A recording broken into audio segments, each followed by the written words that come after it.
नया साल 2024 शुरू हो गया है। आज हमें मसीह आन संघों के पवित्र जन्म की 106वीं वर्षगांठ की स्मृति मनाने के लिए आराधना करने की अनुमति देने के लिए मैं स्वर्गीय पिता आन संघों और नई यरूशलेम स्वर्गीय माता को धन्यवाद देता हूँ। यदि स्वर्गीय पिता इस पृथ्वी पर नहीं आते तो क्या हम उद्धार की अपेक्षा कर सकते थे? जब भी हम इस बारे में सोचते हैं, हम शब्दों में व्यक्त नहीं कर सकते कि उनका इस पृथ्वी पर आना कितना अद्भुत है। इस प्रकार हम वास्तव में आभारी हैं। आज वह महिमामय दिन है जब सभी स्वर्गदूतों ने आनंद किया। सभी लोगों को पृथ्वी पर परमेश्वर के आगमन का स्वागत करना चाहिए। लेकिन यह लिखा है, वह जगत में थे परंतु जगत ने उन्हें न पहचाना और न ही ग्रहण किया। अपनी संतानों को बचाने के लिए पिता ने नई वाचा की स्थापना की और व्यवस्थाओं को पुनर्स्थापित किया। उन्होंने 37 वर्षों तक दाऊद के शासन की भविष्यवाणी को पूरा किया। यदि पिता नहीं आते तो हम नई वाचा के फसह के बारे में कभी नहीं जान पाते। हम पापों की क्षमा, अनंत जीवन या स्वर्ग के राज्य की अपेक्षा नहीं कर सकते थे। हम ऐसा व्यर्थ जीवन जी रहे थे। हालांकि मसीह आन संघों भविष्यवाणी के नायक के रूप में इस पृथ्वी पर आए। उन्होंने जीवन की ज्योति चमकाई और जीवन के फूलों को खिलने दिया। आज का दिन वास्तव में सियोन की संतानों के लिए आनंदित होने का दिन है। जब हम मसीह आन संघों के बारे में भविष्यवाणियों को देखते हैं जो पवित्र आत्मा के युग में इस पृथ्वी पर आए, तो लिखा है वह उन लोगों के उद्धार के लिए दूसरी बार दिखाई देंगे जो उनकी बाट जोते हैं। यह इब्रानियों अध्याय 9 में दर्ज है। तब उनके पहले आगमन पर यह कैसा था? उस समय पूर्व के ज्ञानियों ने इस पृथ्वी पर मसीह के आने के लिए बहुमूल्य उपहारों को पेश करते हुए अपने आभार को व्यक्त किया, है ना? इसके अलावा स्वर्गदूतों ने चरवाओं को यीशु मसीह के जन्म के बारे में बताया और उन्होंने भी आकर प्रणाम किया। अब हम उनके दूसरे आगमन के समय में जी रहे हैं जब सुसमाचार पूरा होगा।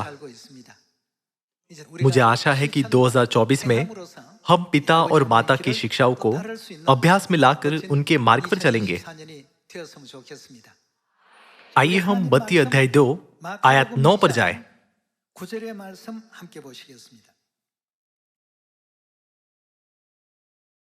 आइए हम अध्याय 2 आयत 9 पर एक नजर डालें। वे राजा की बात सुनकर चले गए और जो तारा उन्होंने पूर्व में देखा था वो उनके आगे आगे चला और जहां बालक था उस जगह के ऊपर पहुंचकर ठहर गया। उस तारे को देखकर वे अति आनंदित हुए। उन्होंने उस घर में पहुंचकर उस बालक को उसकी माता मरियम के साथ देखा और उन्होंने क्या किया?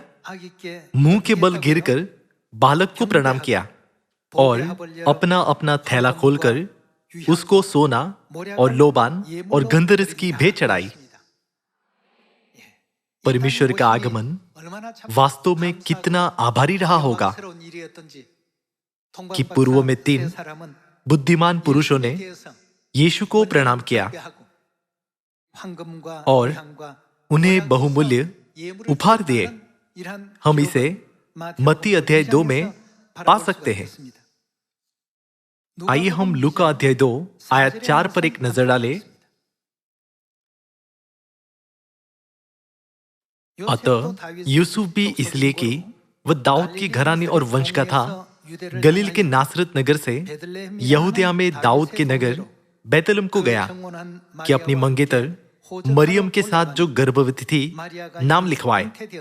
उनके वहां रहते हुए उसके जन्म के दिन पूरे हुए और वह अपना पहलोठा पुत्र जनी और उसे कपड़े में लपेटकर चरनी में रखा, क्योंकि उनके लिए सराय में जगह न थी।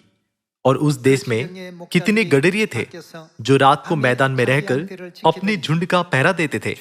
और प्रभु का एक दूत उसके पास आ खड़ा हुआ और प्रभु का तेज उनके चारों ओर चमका और वे बहुत डर गए। तब स्वर्गदूत ने उससे कहा, मत डरो, क्योंकि देखो मैं तुम्हें बड़े आनंद का सुसमाचार सुनाता हूं जो सब लोगों के लिए होगा। बड़े आनंद का सुसमाचार क्या होगा? आइए हम पढ़ना जारी रखें। आयत 11 कि आज दाऊद के नगर में तुम्हारे लिए एक उद्धारकर्ता जन्मा है और यही मसीह प्रभु है। और इसका तुम्हारे लिए यह पता है कि तुम एक बालक को कपड़े में लिपटा हुआ और चरनी में पड़ा हुआ पाओगे। तब एकाएक स्वर्गदूत के साथ स्वर्गदूतों का दल परमेश्वर की स्तुति करते हुए और यह कहते हुए दिखाई दिया, आकाश में परमेश्वर की महिमा और पृथ्वी पर उन मनुष्यों में जिनसे वो प्रसन्न है शांति हो। स्वर्गदूत ने कहा, मैं तुम्हें बड़े आनंद का सुसमाचार सुनाता हूं जो सब लोगों के लिए होगा। और वह समाचार यह था कि यीशु मसीह का जन्म इस पृथ्वी पर हुआ है। आज का दिन हमारे लिए अविश्वसनीय रूप से खुशी का दिन है और हमें यह खुशी सभी लोगों के साथ साझा करनी चाहिए। क्या परमेश्वर ने यह नहीं कहा कि वह अपनी संतानों को बचाने के लिए दूसरी बार आएंगे? यदि यीशु 2000 वर्ष पहले नहीं आए होते तो क्या नई वाचा स्थापित होती? चूंकि परमेश्वर आए इसलिए वह मरकुस की ऊपरी कोठरी में स्थापित हो सकी। चाहे दुनिया इसे जानती हो या नहीं, लेकिन उन्होंने भविष्यवाणियों को पूरा किया। इस कारण से हमें लोगों के साथ सुसमाचार साझा करना चाहिए कि परमेश्वर शरीर में आए और परमेश्वर के बारे में बड़ाई करनी चाहिए जो पवित्र आत्मा के इस युग में आए। यह समाचार मानव जाति के लिए सबसे बड़ी खुशी का कारण बनेगा। परमेश्वर आए हैं। परमेश्वर हमें इस आनंदमयी सुसमाचार के साथ क्या करने के लिए कहते हैं? वह हमें सामरिया में और पृथ्वी के छोर तक इसका प्रचार करने के लिए कहते हैं। वही परमेश्वर जो पुत्र के युग में आए थे, पवित्र आत्मा के युग में आए हैं। हमें अब और अधिक ऐसे समय में नहीं रहना चाहिए जहां लोग कहे वह उनके अपनों के पास आए और उनके अपनों ने उन्हें ग्रहण नहीं किया, लेकिन इसे ऐसे समय में बदलना चाहिए जहां लोग कहे सभी लोगों ने उन्हें ग्रहण किया। ऐसा करने के लिए हमें उन लोगों को प्रचार करना चाहिए जो यह नहीं जानते। यदि परमेश्वर इस पृथ्वी पर नहीं आते तो क्या हम बचाए जा सकते? नहीं, हम बचाए नहीं जा सकते। हम इसके बारे में कैसे सुनिश्चित कर सकते हैं? ऐसा इसलिए है क्योंकि इब्रानियों अध्याय 9 आयत 28 कहता है कि वह उद्धार देने के लिए आए। अतः यदि वह नहीं आए होते तो क्या होता? क्या इसका मतलब यह नहीं है कि हम बचाए नहीं जा सकते थे? हम परमेश्वर की इच्छा को नहीं जान पाते और भले ही उनकी आज्ञाएं बाइबल में हैं, लेकिन कोई भी उन्हें नहीं समझ पाता। यदि उन्होंने इसे हम पर प्रकट नहीं किया होता तो क्या हम कुछ भी समझ पाते? पिता के आने से पहले क्या आप नई वाचा का महत्व जानते थे? पहले क्या आप सबत के दिन का मूल्य जानते थे? क्या आप जानते थे कि क्रिसमस सूर्य देवता की विधि है? हमारे लिए आश्चर्य की बात थी कि क्रिसमस परमेश्वर की आज्ञा नहीं है। हमने एक बार इस तरह के झूठ का अभ्यास किया था, लेकिन अब हम सत्य को जानते हैं। क्या यह इसलिए नहीं क्योंकि स्वर्गीय पिता आए हैं? यशाया अध्याय 41 आयत 10 में परमेश्वर कहते हैं, मत डर, मैं तेरी सहायता करूंगा। वह मत्ती अध्याय 28 में भी यही बात कहते हैं, मैं जगत के अंत तक सदा तुम्हारे संग हूं। तुम जाओ, सब जातियों के लोगों को चेला बनाओ और उन्हें पिता और पुत्र और पवित्र आत्मा के नाम से बपतिस्मा दो और उन्हें सब बातें जो मैंने तुम्हें आज्ञा दी है मानना सिखाओ। यदि परमेश्वर नहीं आते और हमें अपनी शिक्षाएं नहीं देते तो क्या हम जीवन के सत्य को खोज पाते? हमारे लिए स्वयं से यह करना असंभव है। इसीलिए प्रेरित यूहन्ना ने प्रकाशित वाक्य अध्याय 5 में लिखा कि पृथ्वी पर कोई भी परमेश्वर के सत्य को सही तरह से नहीं सीख सकता। इसीलिए वह रोया और रोया। तब प्राचीनों में से एक ने कहा, मत रो, दाऊद का मूल यीशु मसीह आकर पुस्तक और उसकी 7 मोहरों को खोलेंगे, इसलिए चिंता न कर। इस पर विचार करें तो हमारे लिए हमारे पिता का आना कितना महत्वपूर्ण है। यदि वह न आए होते तो क्या नई वाचा को पुनर्स्थापित करना संभव होता? क्या फसह या सबत का दिन पुनर्स्थापित किया गया होता? क्या पर्वों को पुनर्स्थापित किया गया होता? यदि पर्व न हो तो क्या सियोन की स्थापना की जा सकती है? सियोन की स्थापना नहीं हो सकती। भविष्यवाणी कहती है सियोन की ओर भागो, लेकिन सियोन कहां है? क्या इसी कारण नबी ने नहीं कहा, लोग परमेश्वर के वचन की खोज में समुद्र से समुद्र तक मारे मारे फिरेंगे? यदि हम दूसरी बार आने वाले मसीह से न मिले होते तो सत्य की खोज करते हुए हम थक जाते। ऐसा क्यों है? ऐसा इसलिए है क्योंकि कोई अन्य जगह नहीं है जहां हम सत्य सुन सकते हैं। केवल दाऊद का मूल ही पुस्तक को खोल सकता है। अतः आज हम यहां होने के लिए कितने भाग्यशाली हैं। जैसा कि मीका अध्याय 4 में दर्ज है, वह हमको अपने मार्ग सिखाएगा, वैसे हमने उनकी शिक्षाओं को प्राप्त किया है। हम सियोन में आए हैं और हमें नई वाचा सिखाई गई है। इसके अलावा हमने पिता और पुत्र और पवित्र आत्मा के नाम से बपतिस्मा भी लिया है। इसके अलावा हमें जीवन की वास्तविकता स्वर्गीय माता के बारे में किसने गवाही दी? स्वर्गीय पिता दूसरी बार आए और घोषणा की, एक है जो मेरे बाद आने वाली है। भले ही पिता मसीहा है, लेकिन उन्होंने एलिया के मिशन को पूरा किया और हम पर एक और उद्धारकर्ता को प्रकट किया। इसके अलावा उन्होंने कहा, एलिशा ने किसका पालन किया? एलिया का पालन किया। यहोशू ने मूसा का पालन किया। पतरस ने यीशु का पालन किया और मैं माता का पालन करता हूं। स्वर्गीय पिता ने हमारे लिए यह हस्तलिखित नोट को छोड़ा है। यदि स्वर्गीय पिता इस युग में नहीं आए होते तो क्या आप माता परमेश्वर के बारे में जान पाते? सैकड़ों बार बाइबल को पढ़ना इस सत्य को समझने की गारंटी नहीं देता। इस सत्य को हम पर कौन प्रकट कर सकता है? भविष्यवाणी की दृष्टिकोण से वह आदम था जिसने हवा की गवाही दी थी। यदि हम अंधेरे में बाइबल पढ़ते हैं तो आगे और पीछे के बीच में अंतर करना मुश्किल है। हम यह नहीं समझ सकते कि यदि यह एक भविष्यवाणी है, दृष्टांत है, प्रकाशन है या तथ्य है। हम पाठ को केवल सतही रूप से समझ सकते हैं और उनमें छिपे हुए अर्थों को नहीं।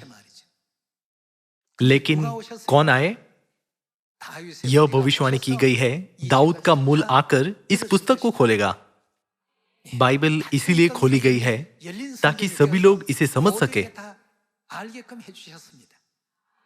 अतः क्या आप यरूशलेम माता, जीवन के जल का स्रोत माता और स्वर्गीय परिवार और सांसारिक परिवार के सत्य को नहीं समझते?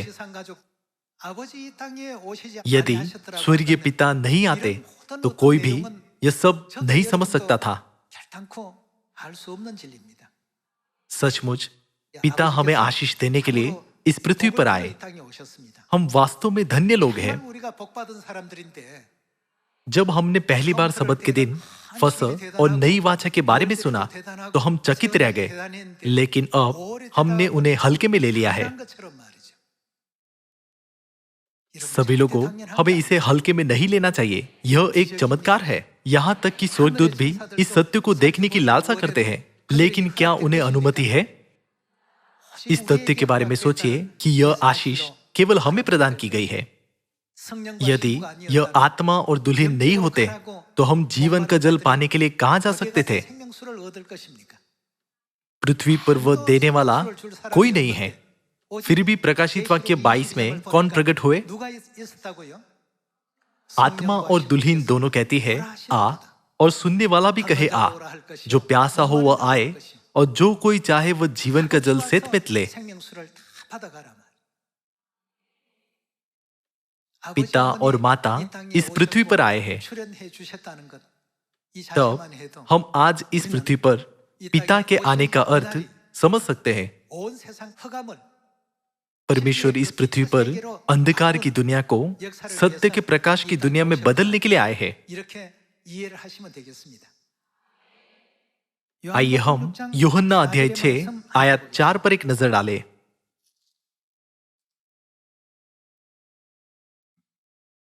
यूहन्ना अध्याय 6 आयत 4। यहूदियों के फसह का पर्व निकट था। जब यीशु ने अपनी आंखें उठाकर एक बड़ी भीड़ को अपने पास आते देखा, तो फिलिप्पुस से कहा, हम इनके भोजन के लिए कहां से रोटी मोल लाए? उसने यह बात उसे परखने के लिए कही, क्योंकि वह आप जानता था कि वह क्या करेगा। फिलिप्पुस ने उसको उत्तर दिया, 200 दिनार की रोटी भी उनके लिए पूरी न होगी कि उनमें से हर एक को थोड़ी थोड़ी मिल जाए। उसने चेलों में से शमौन पतरस के भाई अंद्रियास ने उससे कहा, यहाँ एक लड़का है जिसके पास जौ की 5 रोटी और 2 मछलियां हैं, परंतु इतने लोगों के लिए वे क्या है? यीशु ने कहा, लोगों को बैठा दो। उस जगह बहुत घास थी। तब लोग, जिनमें पुरुषों की संख्या लगभग 5000 की थी, बैठ गए। एक छोटा लड़का था जिसके पास जौ की 5 रोटियां और 2 मछलियां थी, जबकि वहां 5000 भूखे लोग थे। यदि परमेश्वर इस पृथ्वी पर नहीं आते, तो फिलिप्पुस, अंद्रियास या पतरस ने क्या किया होता? क्या उनमें 5000 लोगों को भरपेट खाना खिलाने की क्षमता थी? यदि वे जौ की 5 रोटियां और 2 मछलियां बांटते, तो क्या यह पर्याप्त होता? मैं अक्सर इस दृश्य पर विचार करता हूं और सोचता हूं, हम 8 अरब लोगों को प्रचार करने के मिशन को कैसे पूरा कर सकते हैं? चूंकि हमें यह दिव्य मिशन सौंपा गया है, तो भले ही हम पापी हैं, हमें इसे बिना किसी असफलता के पूरा करना चाहिए। फिर सभी 8 अरब लोगों को प्रचार करने के लिए हमें कितना प्रचार करना चाहिए? और फिर हम अपनी खुद की सामर्थ्य से क्या कर सकते हैं? जौ की केवल 5 रोटियां और 2 मछलियां बांटने की हमारी क्षमता बहुत सीमित है। लेकिन जब यीशु ने कहा, उनको मेरे पास ले आओ, और जब उन्होंने ऐसा किया, तो क्या हुआ? 5000 लोग जितना चाहे उतना खा सके। इसके अलावा उन्होंने बचे हुए टुकड़ों से 12 टोकरियां भरी। यह सिर्फ एक छोटी सी भेंट थी, लेकिन इसने बहुत बड़ा प्रभाव डाला। किसने असंभव को संभव बनाया? परमेश्वर ने। ऐसी स्थिति में यदि वो न आते, तो 5000 लोग दिन भर भूखे रह जाते।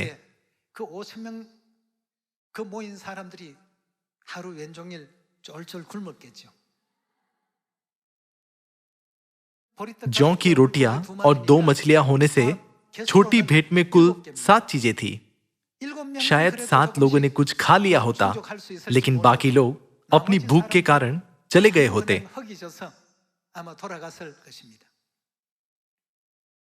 मान लेते हैं कि हमें वचन सिखाने की अपनी क्षमता और हमारे पास मौजूद आत्मिक भोजन के साथ प्रचार करना है।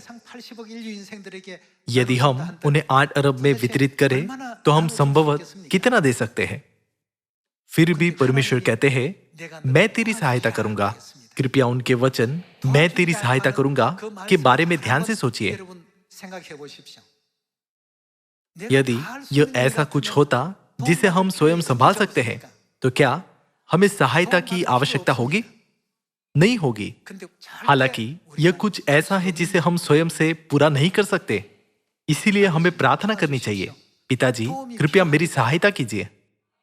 तब चमत्कार होंगे, जैसे जो कि 5 रोटियां और 2 मछलियां 5,000 लोगों को खिलाना और फिर बचे हुए से 12 टोकरियां भी भरना। पिता और माता के इस पृथ्वी पर आने का कारण हमारी सहायता करना था, जिनमें कमी थी, है ना? क्या कोई मनुष्य उस कार्य को करने में सक्षम है जो परमेश्वर ने किया है? ऐसा कार्य केवल परमेश्वर ही कर सकते हैं। वह सर्वशक्तिमान परमेश्वर इस पृथ्वी पर आए और इस चर्च की स्थापना की। उन्होंने हमें नई वाचा और स्वर्गीय माता के बारे में सिखाया। स्वर्गीय माता के द्वारा हम उद्धार का कार्य पूरा कर सकते हैं और स्वर्ग लौट सकते हैं। वह कौन है जिन्होंने यह सत्य का मार्ग खोला? क्या वह परमेश्वर आन सांग होंग नहीं है? अतः हमें सभी लोगों को सुसमाचार मसीह आन सांग होंग का इस पृथ्वी पर आना प्रचार करना चाहिए। यशाया अध्याय 40 में नबी यशाया ने हमें प्रबुद्ध किया कि हमें सभी लोगों को गवाही देनी चाहिए कि परमेश्वर इस पृथ्वी पर हमारे साथ है। पिता परमेश्वर और माता परमेश्वर के बिना यूहन्ना अध्याय 6 जैसी घटनाएं कभी नहीं हो सकती। इसीलिए आइए हम सब कुछ परमेश्वर के द्वारा करें।